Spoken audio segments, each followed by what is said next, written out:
शिवोहम। आप प्रणाम गुरुदेव, प्रणाम। शिवम गुरुदेव, शिवम। हाँ आपके श्री शिवोहम। चरणों पर करुणास्पर शिवम।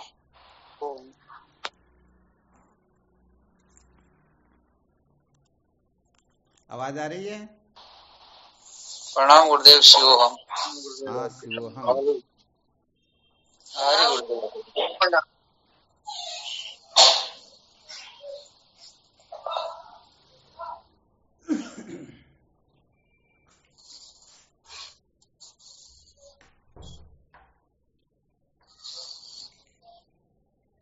क्या विषय चल रहा था अपना? संसार को बनाए रखकर कभी भी सत्य का साक्षात्कार नहीं किया जा सकता। संसार को बनाए रखकर कभी भी सत्य का साक्षात्कार नहीं किया जा सकता, यही चल रहा था ना? जी गुरुदेव। बहुत अच्छी बात है। कल क्या सुनाया था इसके अंतर्गत?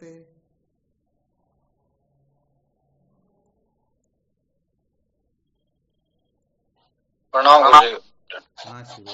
गुरुदेव, कल सुनाया था कि अगर हम अपने मन की कल्पनाओं के अनुसार सत्य का साक्षात्कार करना चाहें तो कभी भी नहीं कर सकते। वापस बोलो एक बार। अगर हम अपने मन की कल्पनाओं के अनुसार सत्य का साक्षात्कार करना चाहते हैं तो कभी भी नहीं कर सकते। बहुत अच्छी बात है। ये तो इसी का अर्थ हुआ जो अपन बोल रहे हैं।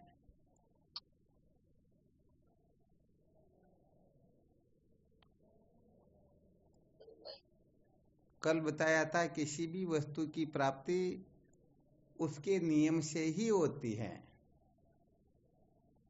अपनी कल्पना से नहीं, यही बताया था ना?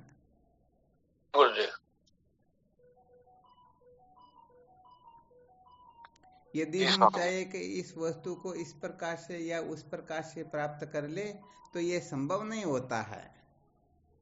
क्या नहीं होता है? हाँ, संभव नहीं होता, क्योंकि उस वस्तु को प्राप्त करने के लिए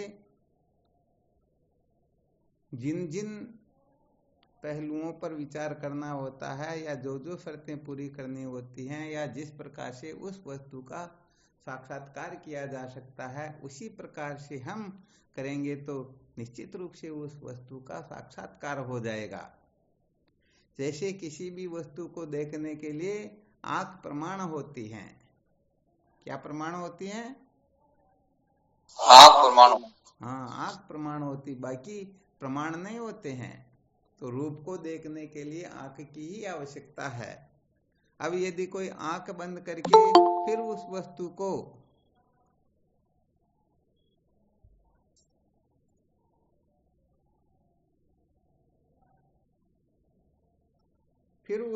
को यदि वह देखना चाहे तो वो देख सकता है क्या? कभी नहीं देख सकता। कभी नहीं देख सकता है। तो ये यहाँ पर विशेष बात है।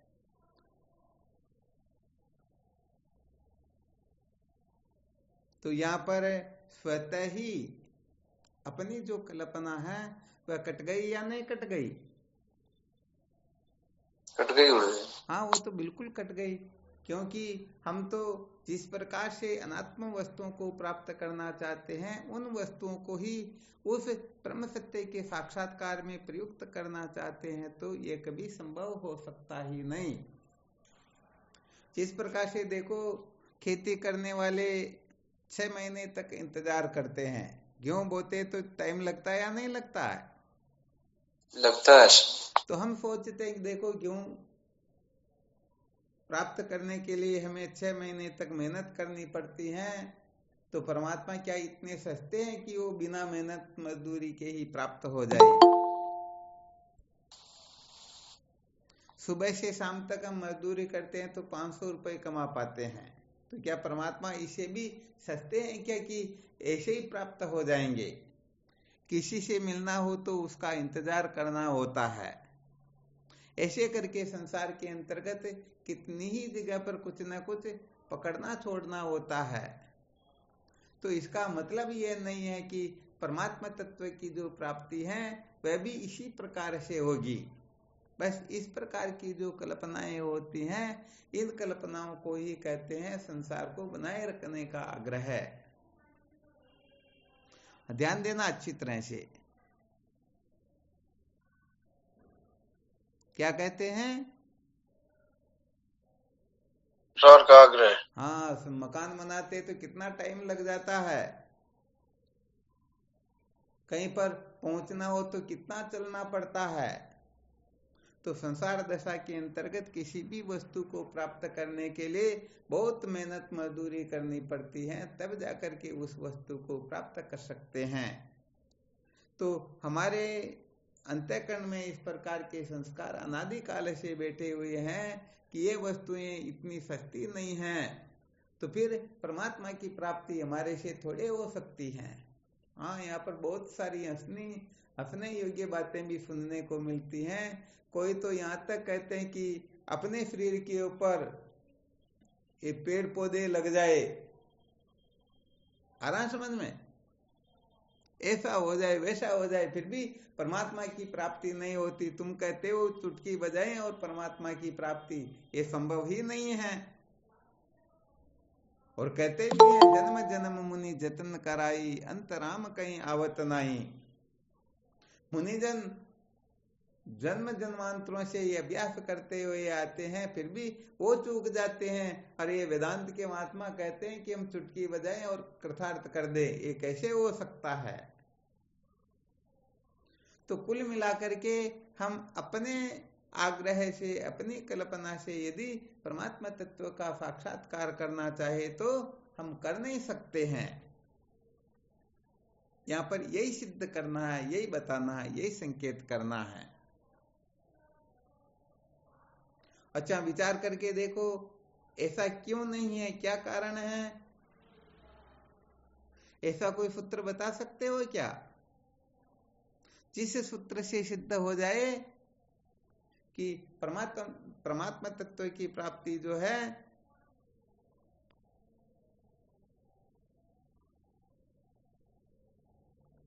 छोटे से छोटे समय में भी, पल भर भी परमात्मा तत्व की प्राप्ति में नहीं लगता। जबकि ये दृष्टांत संसार के लोग जो देते रहते हैं, इनसे सिद्ध होता है कि कितना ही प्रयत्न करे फिर भी पक्का नहीं है कि मिल ही जाएगा या नहीं मिलेगा। कोई ऐसी युक्ति ध्यान में आ रही है क्या? प्रणाम स्वामी जी, आपके श्री चरणों में। हाँ शिवो हम। ये तो स्वामी जी ना समझ की बात है। परमात्मा ऐसे घास फूस उग जाए, पेड़ लग जाए तो भी नहीं होता। परमात्मा तो अपना आपा है, वो तो इस अज्ञान के कारण दूर है। वास्तव में तो परमात्मा की प्राप्ति में कोई समय लगता ही नहीं है। ठीक बात है। अज्ञान निवृत्ति होते ही परमात्मा की तो प्राप्ति है ही, पहले ही है ये तो। चलो, आपसे संभव नहीं हो पाया, कोई दूसरे साधक बोलो देखें।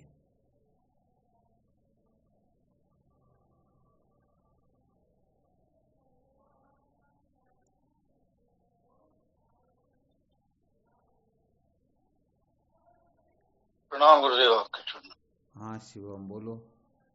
प्राप्त की प्राप्ति के समय लगता है, जो प्राप्त वस्तु है उसको प्राप्त करने में क्या समय लगता है?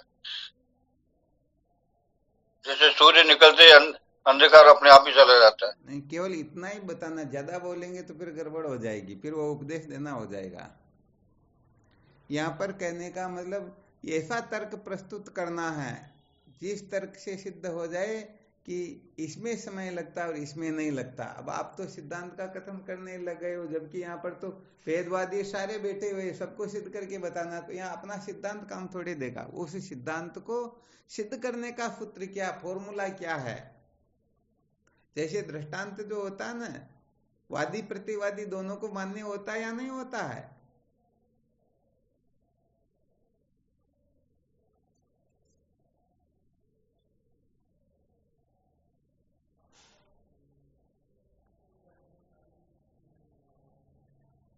आवाज नहीं आ रही क्या? आवाज आ रही है। तो फिर बोले क्यों नहीं, क्या बात है? चाहे किसी भी पक्ष का हो, दृष्टांत में दोनों सहमत होते या नहीं होते हैं? गुरुजी। रोते रोते बोलते, पता नहीं क्या करते हैं। प्रणाम स्वामी जी आपको। हाँ तो थोड़ी अलर्ट रहो ना।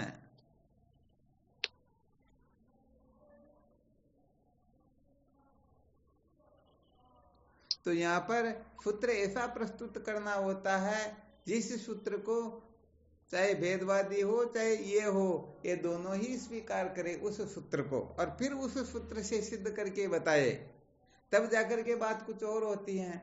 हम यदि अपने मत पंथ का गायन करने लग जाएंगे तो वो फिर वो वाली बात थोड़ी होगी।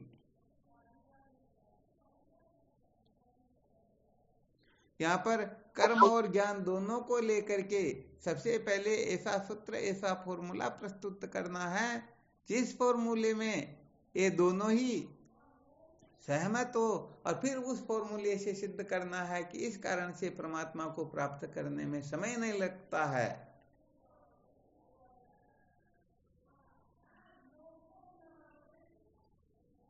कौन बताएंगे ऐसा फॉर्मूला? प्रणाम स्वामी जी। हाँ शिवम बोलो। स्वामी जी, जैसे किसी को एक कंगन लेके आने के लिए बोल दे, हाँ ठीक है। तो पहले तो बाजार में जाएगा, फिर खरीदेगा, फिर बनवाएगा, फिर लेके आएगा, तो उसमें समय लगेगा स्वामी जी। ठीक है। तो एक किसी के पास कंगन कुछ पहना हुआ है, उसको पता नहीं कंगन मेरा कहाँ है, मतलब हाथ में ही है, ठीक है। तो उसको बताने में फिर उसको समय लगेगा नहीं स्वामी जी? बिल्कुल। चलो बहुत अच्छी बात, परंतु आपको भी बहुत ज्यादा समय लग गया। इतना ही बताना था कि अप्राप्त की प्राप्ति का नियम और होता है, प्राप्ति की प्राप्ति का नियम और होता है। फिर इसको सिद्ध करने के लिए आपने जो दृष्टांत दिया ये कह सकते हैं। मोहनानंद जी महाराज ने संकेत तो ठीक किया, परंतु आगे जाकर के और कुछ बोलने लग गए। कहने का मतलब ज्यादा बोलना भी गड़बड़ कर देता है। तो फॉर्मूला क्या है? अप्राप्त वस्तु को प्राप्त करने का जो विधान होता है वह कुछ और होता है, और प्राप्त वस्तु को प्राप्त करने का फॉर्मूला कुछ और होता है। अब इस जगह इसको रख करके विचार करके मंथन करके देखो, संसार के जितने भी पदार्थ जिनमें 6 महीने लगे, चाहे 6 साल लगे, चाहे 6 जन्म लगे, हम जिनको भी प्राप्त करेंगे ये पहले अपने को अप्राप्त है या पहले से ही प्राप्त है?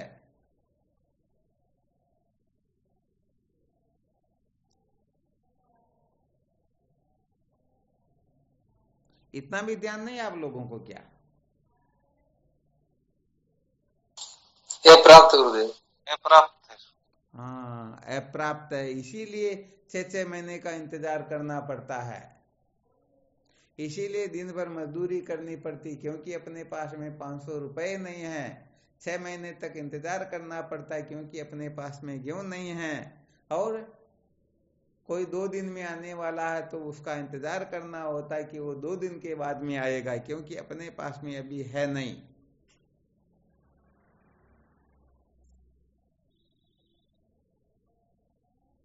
बिल्कुल क्लियर यहाँ पर? जी स्वामी जी, बिल्कुल क्लियर। ज्यादातर मेन सूत्र, मेन फॉर्मूले को महत्व देना चाहिए। अपने गीत को अपने भीतर ही गाना अपने को, क्योंकि यदि फॉर्मूला प्रस्तुत नहीं कर पाओगे तो अपनी कल्पना मात्र रह जाएगी। इसको सिद्ध करना होता है।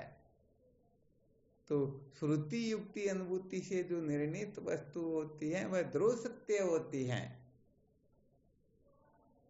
तो अब इसमें हम यदि युक्ति नहीं जानते हैं तो फिर उसको सिद्ध करके कैसे बताएंगे?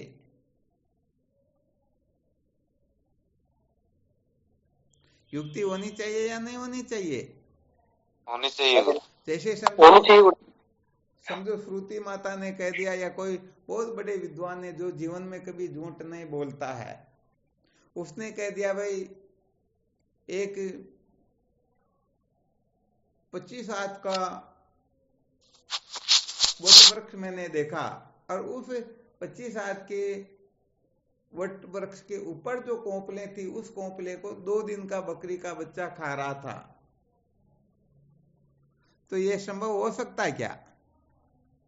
कभी नहीं हो सकता, कभी नहीं हो सकता है। परंतु विचार करके देखो, ये बात श्रुति माता ने कही हो या कोई बहुत बड़े विद्वान ने कही हो, तो फिर क्या करेंगे? फिर तो माननी पड़ेगी गुरुदेव। हाँ, समझो जैसे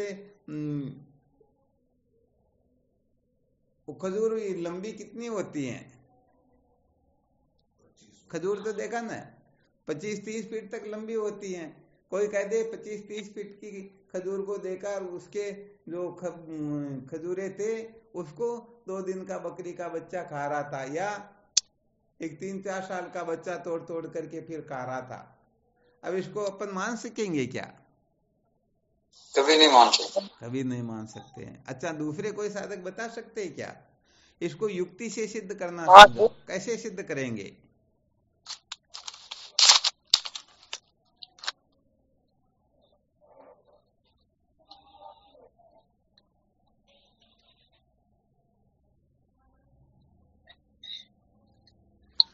देखते हैं आप लोगों की बुद्धि भी कुछ काम करती है या नहीं करती है।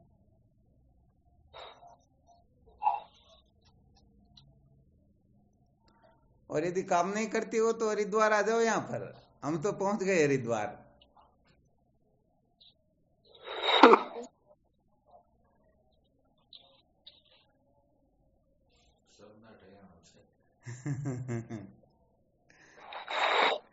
वो तो बाद में आएंगे तो बात अलग, अभी आए तो बात अलग है।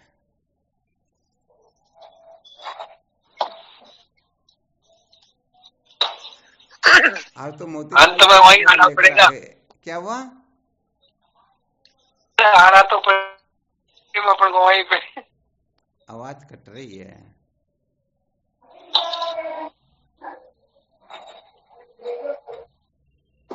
अच्छा, किसी के समझ में नहीं आ रहा क्या ये तो स्वामी जी नहीं आया समझ में। नहीं आ रहा सर। नहीं आ रहा ना? इसका मतलब ये संभव भी तो नहीं है ना, शायद ऐसे ही लग रहा। स्वामी जी वो पेड़ गिर जाए तो नीचे। नहीं नहीं, गिरेगा नहीं भी, वो तो खड़ा है तभी तो उसके खजूरे लग रहे हैं। हाँ, गिरेगा हो सकता है नहीं ना ये पक्की गुरुदेव। बात, वरना गिर जाए तब तो पक्का बिल्कुल कोई भी खा सकता है। समझो वो तो 30 फीट लंबा है खजूर का पेड़ है। नहीं गुरुदेव, लंबा हो सकता है लेकिन किसी हवा के कारण वो तीखा हो सकता है नीचे, जैसे हमारी पेड़ पड़ा हुआ है पड़ोस में, नहीं पहाड़ नहीं पे टिका हुआ है वो। जमीन पर गिरा हुआ नहीं, ये तो पक्का समझो 100% यही है, बिल्कुल खड़ा।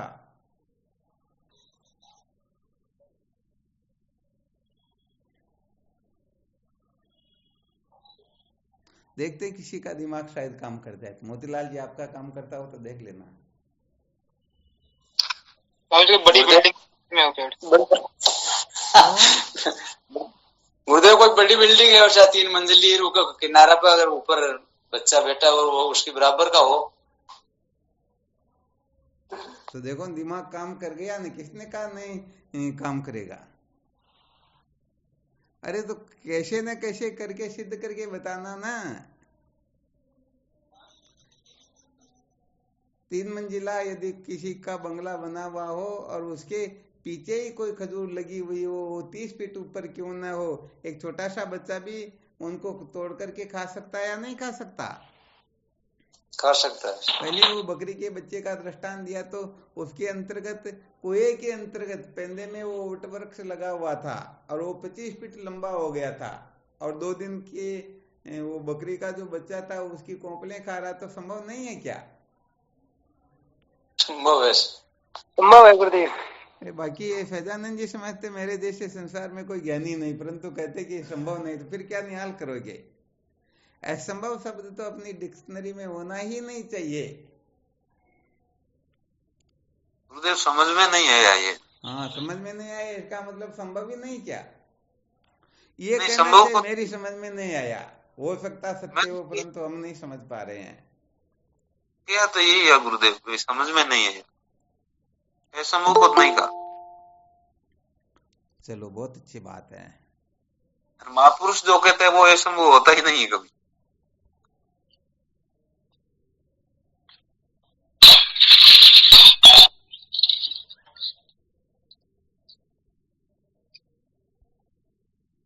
तो यहाँ पर क्या सिद्ध हुआ?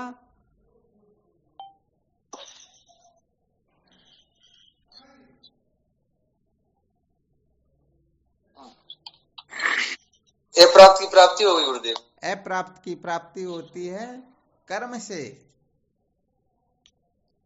और प्राप्त की प्राप्ति होती है ज्ञान से। हाँ, इसी सूत्र को अपने को सिद्ध करना था।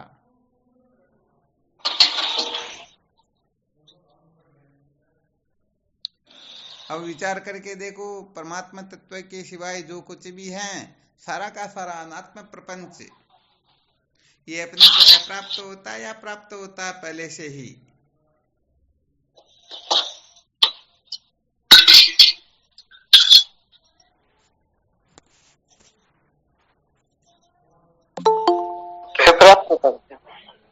अप्राप्त होता ना।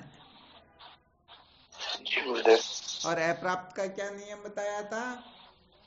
अप्राप्त की प्राप्ति जो होती है वह कर्म से होती है। कोई करोड़ कोशिश क्यों न कर ले, परंतु अप्राप्त की प्राप्ति बिना कर्म किए वो कर सकता ही नहीं। संसार की कोई वस्तु क्यों न हो, बिल्कुल पक्का नहीं है। बिल्कुल पक्का है।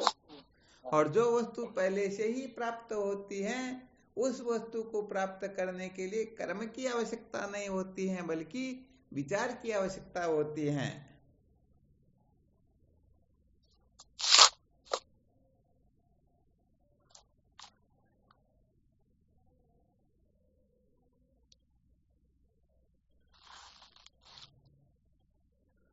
अब इस सूत्र में किसी को कुछ लग रहा हो तो इस पर मंथन कर सकते हैं, विचार कर सकते हैं।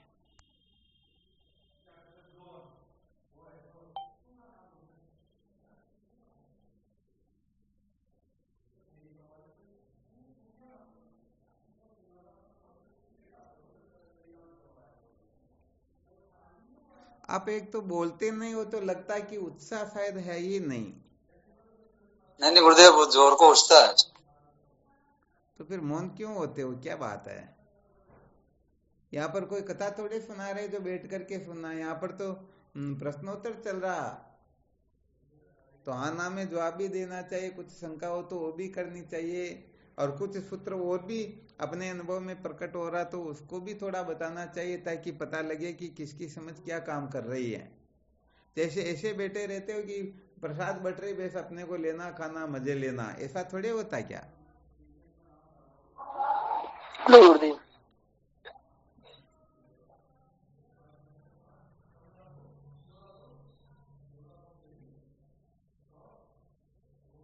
अच्छा, परमात्मा अप्राप्त है या प्राप्त है? प्राप्त है। परमात्मा प्राप्त तो ये तो ज्ञान हो गया, फिर ज्ञान की भी जरूरत कहाँ पर, कर्म उपासना की भी जरूरत फिर कहाँ पर है?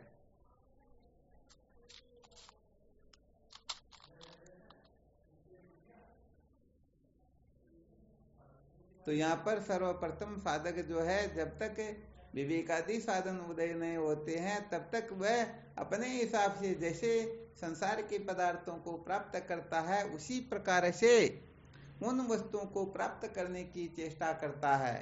किस वस्तुओं को? अरे परमात्मा तत्व को समझ लो। जैसे संसार की वस्तुओं को पाने का फॉर्मूला काम में लेता है, वैसे ही परमात्मा को प्राप्त करने की चेष्टा करता है।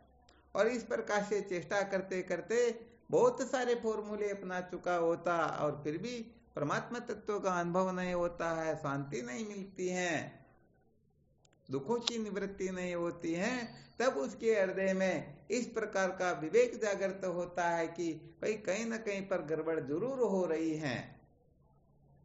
पहले एक टंकी वाला दृष्टांत बताया था, 1 घंटे में टंकी भरने वाली और 8 घंटे हो गए लगातार मोटर चालू है, परंतु टंकी भरी नहीं। इसका क्या कारण है? तो उसके कारण को जैसे हमने अच्छी तरह से समझ करके उस कारण का निवारण किया और काम हो गया।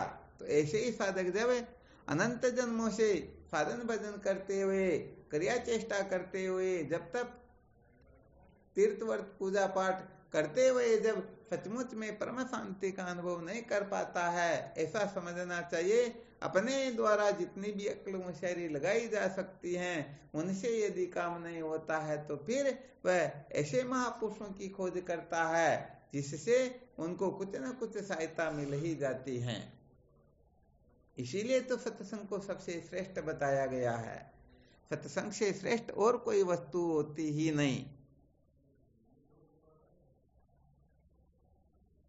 पल भर की जो सत्संग होती है उसके सामने अनंत कोटि कल्प कल्पांतर के साधन भजन भी कुछ नहीं होते हैं।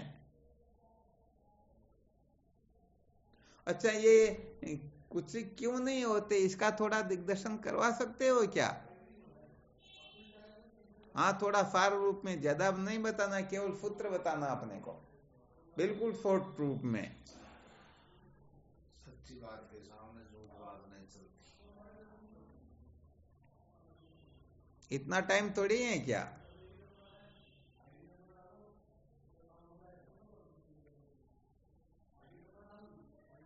स्वामी जी सोचना पड़ता है ना। सोचोगे तब तक तो पता नहीं क्या हो जाएगा। सोचोगे तो फिर तो गड़बड़ घोटाला करोगे। अनुभव युक्त है, उसके लिए सोचना थोड़ी पड़ता। अपना नाम क्या तो सोच करके बताएंगे क्या? ये तो नहीं बताएंगे।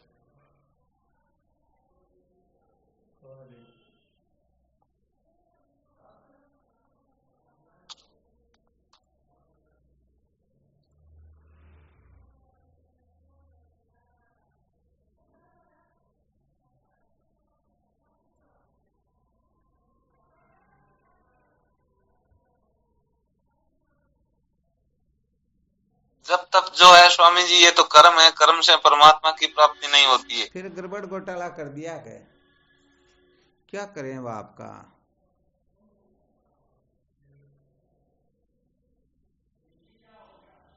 फिर वो वही बात हुई, फिर इसको सिद्ध करने के लिए आपको और सूत्र बोलने पड़ेंगे। सत्संग यहाँ पर सबसे श्रेष्ठ है।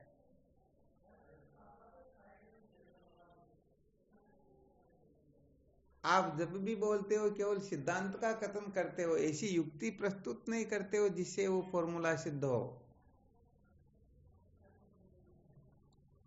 अरे जितने भी साधन है ये बहिर्मुख बनाते हैं, और सत्संग के द्वारा हम अंतर्मुख होते हैं। अब बताओ इसमें कौन सी दिक्कत आ रही है ऐसे फॉर्मूले बताने में? जितने भी साधन है उनके द्वारा देहाभिमान बढ़ता है और सत्संग के द्वारा देहाभिमान की निवृत्ति होती है। आप तो तुरंत इसी समय ब्रह्म साक्षात्कार के लिए तत्पर रहते हो, मेरे को तो इसी समय साक्षात्कार हो जाए। परंतु अब आपके लिए वो अलग कक्षा चलानी पड़ेगी ना। अभी तो इतने साधक बैठे हुए तो सबका देख के चलना पड़ेगा। ऐसे फॉर्मूले अपने दिमाग में क्यों नहीं उत्पन्न होते भाई?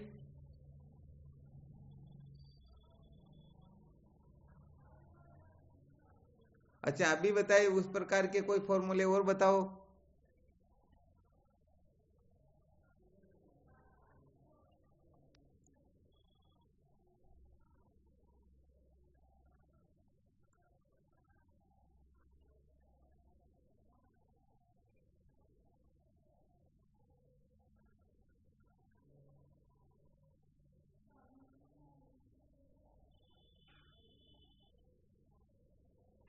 नहीं आ रहा ध्यान में ना? नहीं आ रहा, इसीलिए तो आप लोगों के लिए नीची कक्षा की सत्संग ही सुनानी पड़ती, क्योंकि ब्रह्म जिज्ञासु जो होता है इतना कमजोर नहीं होता वो। साधन भजन जो है स्वामी जी, ये एक सीढ़ी है और सत्संग जो एक मंजिल है। अच्छा,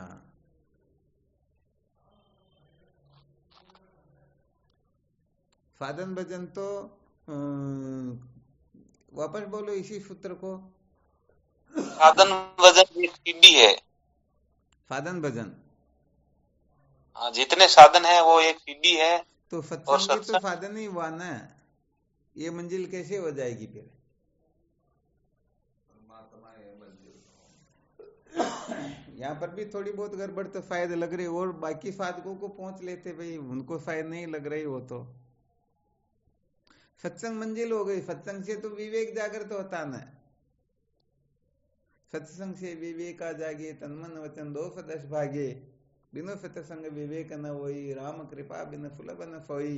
तो सत्संग के द्वारा तो विवेक जागृत होता है, ऐसा बताया जा रहा। तो फल कहां पर हो गया सत्संग?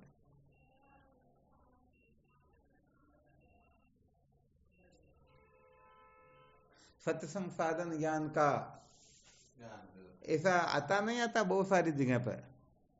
आता था स्वामी। तो फिर यहाँ पर भी आपने गड़बड़ कर दी।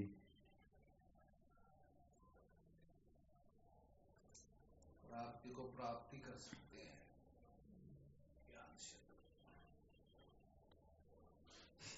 ये दूसरे देखते ही सहजानंद जी का नंबर आ रहा तो कहीं हमारा नंबर ना आए, इसलिए बोलते भी नहीं है।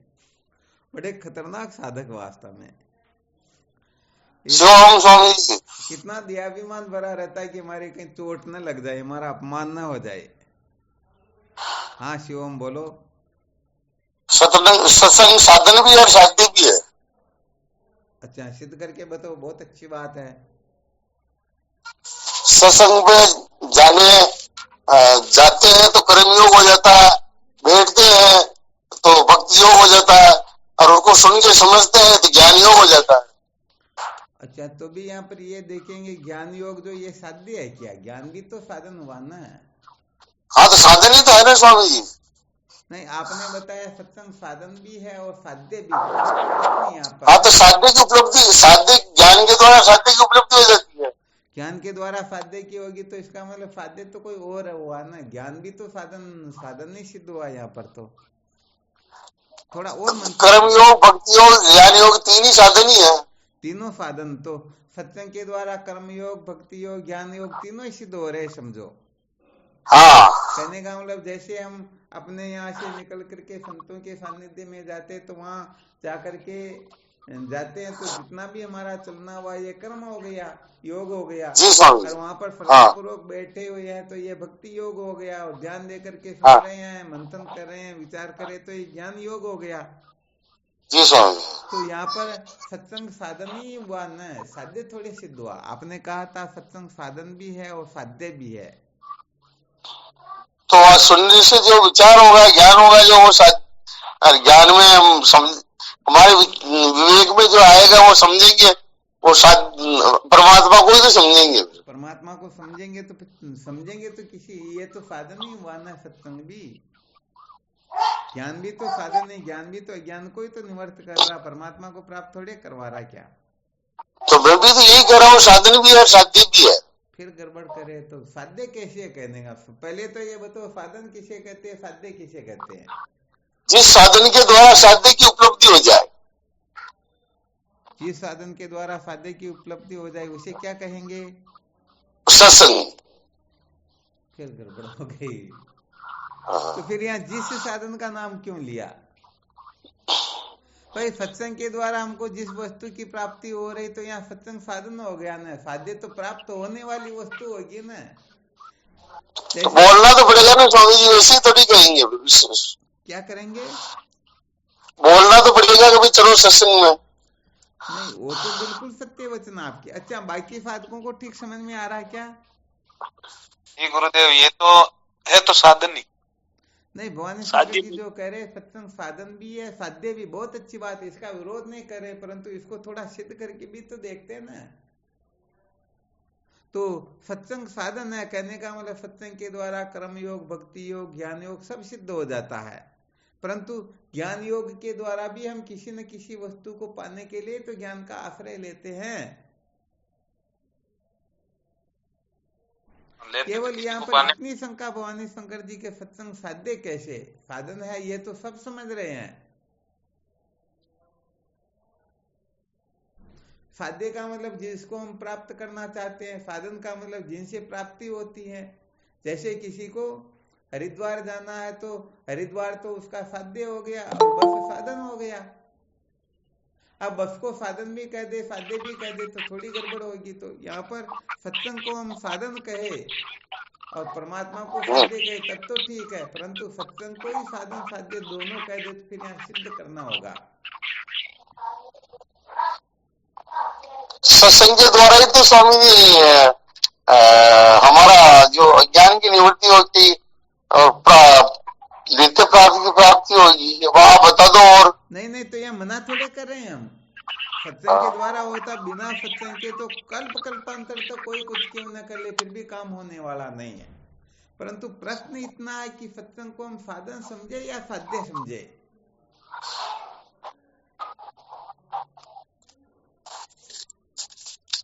अब आप ही बताओ स्वामी।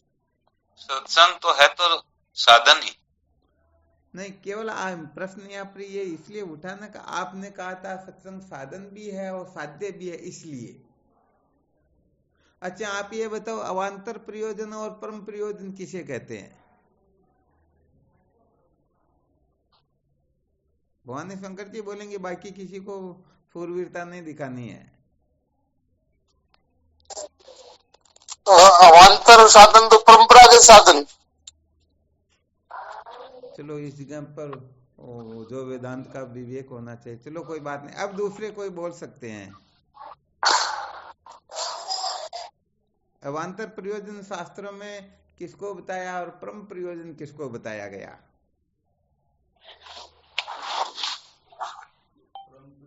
परम प्रयोजन तो फल है। क्या हुआ? परम प्रयोजन तो फल है। हाँ, परम प्रयोजन फल है और अवान्तर प्रयोजन साधन है। तो ये वेदांत के ग्रंथ में तो विशेष रूप से डंकी की चोट से सिद्ध करके बताया हुआ रहता। बहुत सारे साधक जो वेदांत का ठीक प्रकाश से स्वाध्याय करते हैं, उनको ये फॉर्मूला तो अच्छी तरह से ध्यान में है। और यदि बड़े ग्रंथों का स्वाध्याय नहीं किया हो और फिर भी कुमाराम जी महाराज का निज धर्म अनंत प्रकाश वेदांत केसी कुंडलियां अर्थात आत्मज्ञान खजाना, इसका स्वाध्याय किया हो तो उनको भी अच्छी तरह से पता होगा।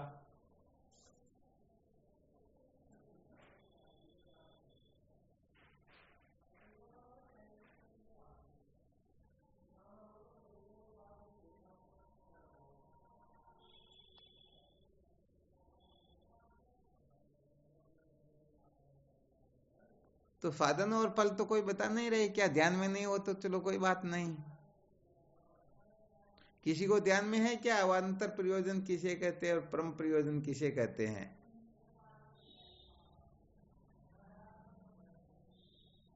अवान्तर साधन तो ज्ञान है गुरुदेव। और साधन नहीं बोल रहे या प्रयोजन बोल रहे, पूरा ध्यान रखो, गड़बड़ 1% भी नहीं करनी है।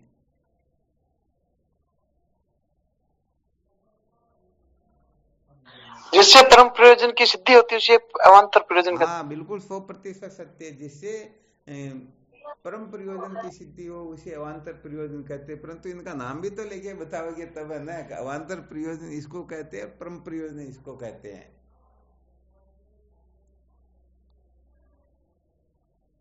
शायद इसके ऊपर 2-5 बार तो कम से कम चर्चा ग्रुप में ही कर चुके हैं, परंतु याद कौन रखे। खाने पीने के पता नहीं मौज मस्ती मनोरंजन के चक्कर में पड़े हुए हैं ना हम तो। कहीं हमारा अपमान न हो जाए, ऐसा वैसा न हो जाए, ध्यान तो ये रखते हैं हम ज्यादातर। तो प्रणाम स्वामी। शिव हम ये अवान्तर प्रयोजन तो धर्म अर्थ काम हो गया, वो परम प्रयोजन मोक्ष हो गया। नहीं, गड़बड़ कर दी। धर्म अर्थ काम, ये अवान्तर प्रयोजन कहाँ होंगे?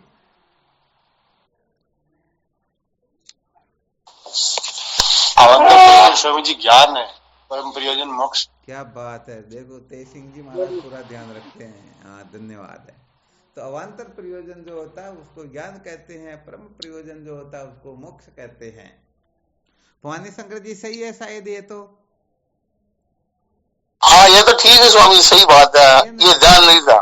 तो चलो अब इसी का विचार करें तो सत्संग के द्वारा हमको ज्ञान होता है या नहीं होता? होता स्वामी जी। तो यहाँ पर ज्ञान जब अवान्तर प्रयोजन है और परम प्रयोजन मोक्ष है, मोक्ष तो साध्य है और ज्ञान साधन है। इस दृष्टि से देखा जाए तो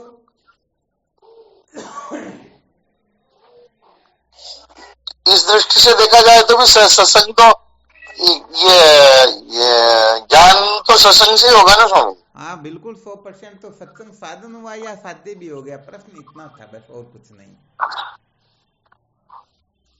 बस सत्संग के समय सुनते सुनते ज्ञान हो जाए और परम प्रयोजन भी हो जाए, मोक्ष।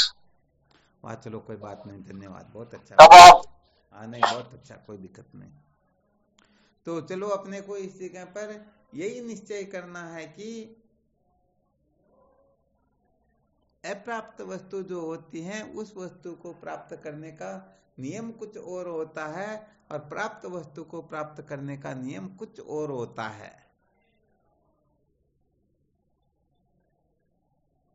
अच्छा, ये तो रहस्य क्लियर ना? जी गुरुदेव। तो चलो कोई दिक्कत नहीं, इस जगह पर अब निश्चय कर लेना है परमात्मा को प्राप्त करने के लिए हम अनादिकाल से अनात्म प्रपंच को प्राप्त करने के लिए जो जो फॉर्मूले काम ले रहे हैं, जो जो नियम आदि काम में ले रहे हैं, ये सारे के सारे नियम कानून जो है परमात्मा को प्राप्त करने के लिए काम देंगे ही नहीं। यदि कोई इनको काम में ले करके फिर परमात्मा को प्राप्त करना चाहता है तो सचमुच में वह नासमझ ही है। तो यहाँ पर पहले अच्छी तरह से समझना होगा कि परमात्मा हमें अप्राप्त है अथवा प्राप्त है। जब तक परमात्मा अप्राप्त है ऐसी भ्रांति होती है तब तक, जब तक तीर्थ व्रत पूजा पाठ यज्ञ हवन आदि अनेक अनेक अनेक साधनों का विधान किया हुआ रहता है, क्योंकि जब तक अंतःकरण पवित्र नहीं होता है, अंतःकरण के मल विक्षेप दोषों का नाश नहीं होता है, तब तक कहने का मतलब हम वही ना समझी करते हैं तो संसार के पदार्थों को प्राप्त करने के लिए करते हैं। आ गया ना चित्र से समझ में? जी गुरुदेव। तो कम से कम ये अपने को ध्यान रखना है, जब भी परमात्मा तत्व को अनुभव करने का मन में ख्याल आ जाए तो कम से कम ये जितने भी नियम काम ले रहे हैं उन सारे नियमों को एक तरफ ताक में रख दे। ये तो कर सकते हैं ना? और यदि संसार के पदार्थों को प्राप्त करना हो तो जो आप कर रहे हो, जैसे कर रहे हो, आपकी मौज मस्ती आपके हिसाब से करते रहो, कोई दिक्कत की बात नहीं है।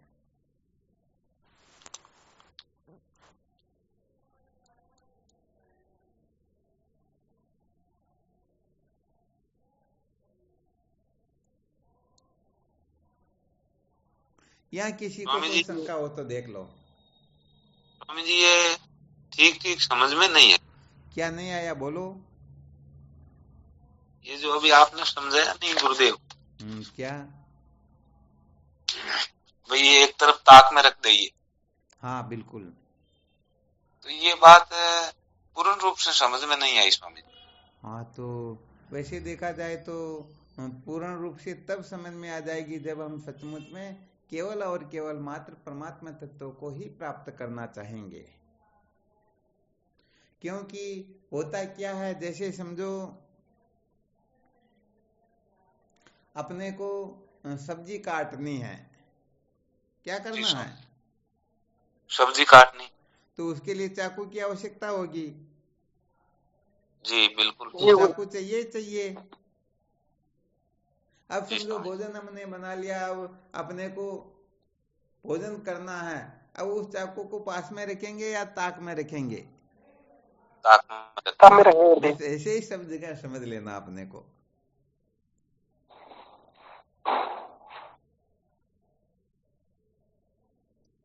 तो कुल मिलाकर के इसे थोड़ा ये संकेत किया गया,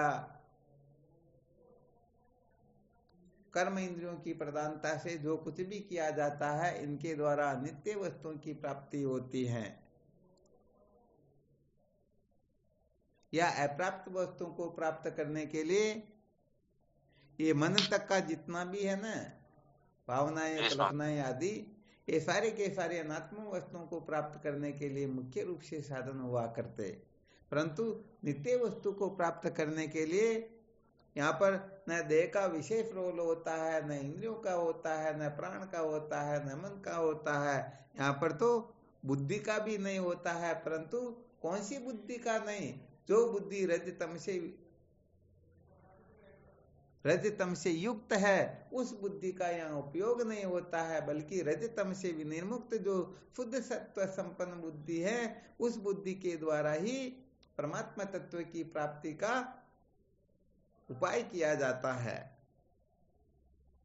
तो कम से कम ये तो समझ में आ जाएगा ना, परमात्मा को प्राप्त करने के लिए न शरीर का महत्व होता है, न इंद्रियों का, न प्राण का, न मन का, इनकी कल्पनाओं का, इनकी जल्पनाओं का, इनके आग्रह का, इनके दुराग्रह का, इनकी क्रिया चेष्टा का,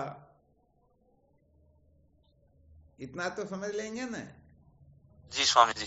हाँ बस बस, बहुत धन्यवाद दीदी। इतना भी समझ लेंगे तो भी समझो हमने बहुत कुछ समझ लिया।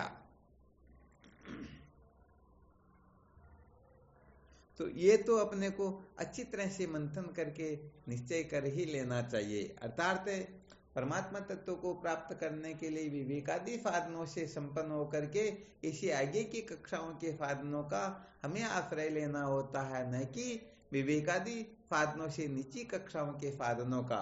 तो यहाँ पर परंपरागत साधन जो है वो सारे के सारे, कहने का मतलब अंतःकरण को शुद्ध करने में उपयोगी अवश्य होते हैं, परंतु वस्तु की प्राप्ति में, वस्तु को प्रमाणित करने में ये काम नहीं कर सकेंगे। जैसे पैर जो है हमें कहीं ले जा करके वस्तु तक पहुंचा सकते हैं, परंतु उस वस्तु के बारे में, वह वस्तु क्या है उसमें बताओ, पैर प्रमाण है क्या? नहीं है। हाँ, उस वस्तु को भले हाथ उठा सकते हैं, उस वस्तु के बारे में मुख बोल भी सकता है, परंतु वास्तव में वह वस्तु क्या है ये तो नेत्र ही बता सकते हैं ना। जी स्वामी जी। तो प्रमाण जो होती, ध्यान रखना चाहिए, कर्म इंद्रियां कभी भी प्रमाण नहीं होती हैं, प्रमाण तो ज्ञानेंद्रियां होती हैं। तो ये कर्म इंद्रियां निर्माण विभाग हो सकती है, ये प्रमाण विभाग नहीं है। निर्माण विभाग का काम अलग होता है, प्रमाण विभाग का काम अलग होता है।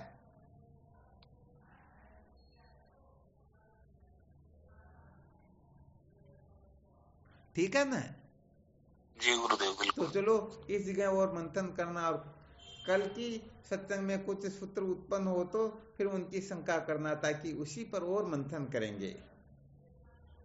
क्योंकि ये कभी कभी जो बताए जाते थोड़े विशेष फॉर्मूले होते हैं।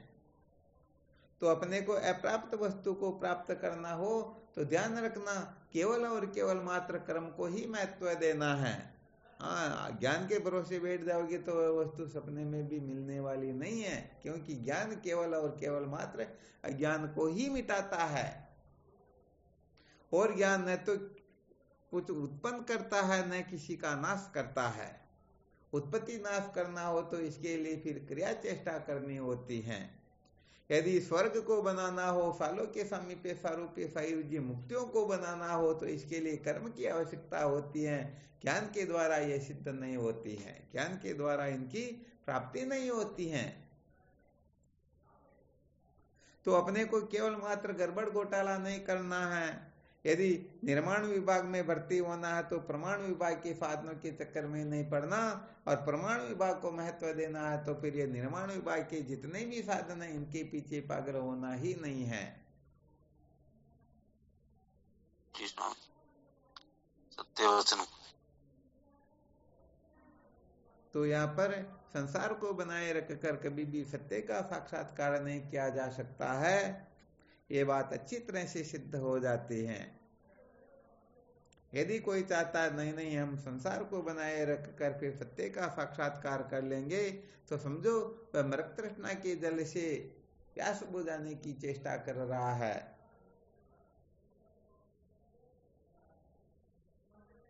समझो वह आकाश के पुष्पों की माला पहन करके, खरगोश के सिंह बना करके किसी बंध्या पुत्र को मारने के लिए जा रहा, फिर वो गंधर्व नगर में राज्य करना चाहता है। हो सकता है क्या? ये तो नहीं हो सकता। हाँ, कभी नहीं हो सकता है। तो बस अपना अच्छी तरह से लक्ष्य निर्धारित कर लेना चाहिए। मुझे संसार के भोग पदार्थ चाहिए, स्वर्ग चाहिए, ब्रह्मलोक चाहिए, अथवा कोई दूसरी तीसरी वस्तु चाहिए, और फिर उसी प्रकार से अपने कर्तव्य का निर्धारण करना चाहिए। ऐसे नहीं कि बावड़ों की तरह भटकना, पता ही नहीं,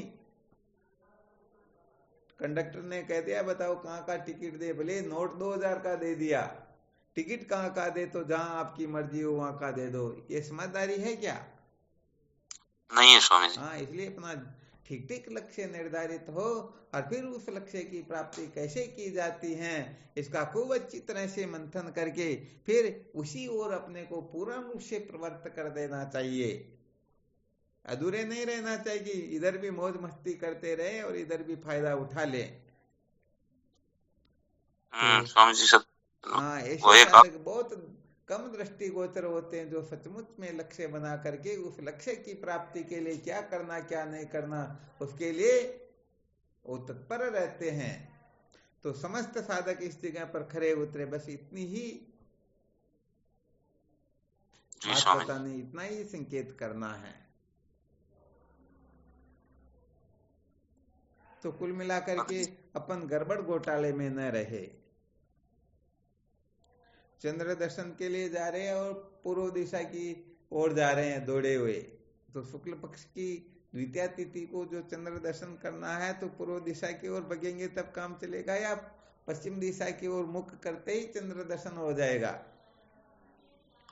पश्चिम की मुख करते ही हो जाएगा। बस ये कुछ कुछ सूत्र जो है साधकों को बहुत अच्छी तरह से ध्यान में रखना है। हाँ, ये आवश्यक नहीं कि हमारे को सारे सूत्र कंठस्थ है या नहीं, हम कहीं पर सिद्ध कर पा रहे हैं या नहीं, ये सब बालकों की बातें हैं। ये सब बुद्धि के खेल होते हैं, जिनकी बुद्धि तीव्र होती है, प्रबल होती है, तो पता नहीं क्या क्या कर लेते हैं। तो यहाँ पर ये सारी की सारी अक्ल होशियारियां होती हैं। वो ये बुद्धि जब परम सयानी हित अनिहित चित वे तब प्राणी। तो अपने को न कोई दाव पेच खेलना है, न कोई किसी को ऊंचा नीचा दिखाना है, न कोई मौज मस्ती मनोरंजन करना है। हमें तो केवल और केवल मात्र भगवत प्राप्ति के लिए तत्पर होकर के क्या करना क्या नहीं करना इसको अच्छी तरह से समझना है और फिर जीवन को धन्य बनाना है। जी गुरुदेव। चलो ठीक, फिर शिवोहम कल विचार करेंगे। प्रणाम प्रणाम गुरुदेव। हाँ, शिवोहम नारायण हरिओम। जय गुरुदेव को प्रणाम। शिवोहम साष्टांग दंडवत प्रणाम। स्वामी जी के चरणों में साष्टांग प्रणाम। शिवोहम प्रणाम स्वामी जी, कोटि कोटि प्रणाम। शिवोहम प्रणाम स्वामी जी। शिवोहम। शिवोहम शिवोहम। गुरुदेव भगवान के पावन चरणों में कोटि कोटि प्रणाम। शिवोहम प्रणाम गुरु जी, कोटि कोटि प्रणाम। शिवोहम शिवोहम नारायण हरिओम। शिवम गुरुदेव शिवम। शिवोहम शिवोहम गुरुदेव, आपके श्री चरणों में बारंबार प्रणाम, कोटि कोटि वंदन आपके श्री चरणों में गुरुदेव। शिवोहम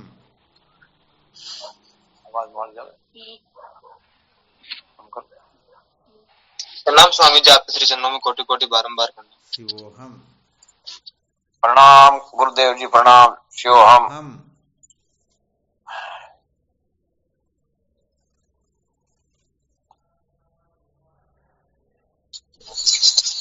श्री गुरुदेव के चरणों में साष्टांग दंडवत बारंबार प्रणाम। शिवोहम दाता। शिवोहम प्रणाम गुरुदेव। शिवोहम शिवोहम। शिवोहम आपके श्री चरणों में शिवोहम प्रणाम। शिवोहम लगा बिठाओ।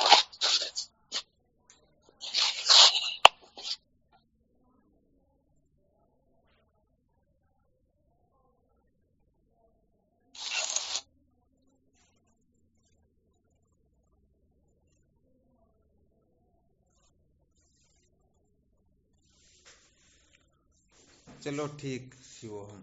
अब भोजन के लिए प्रस्थान करते हैं। हम शिवोहम।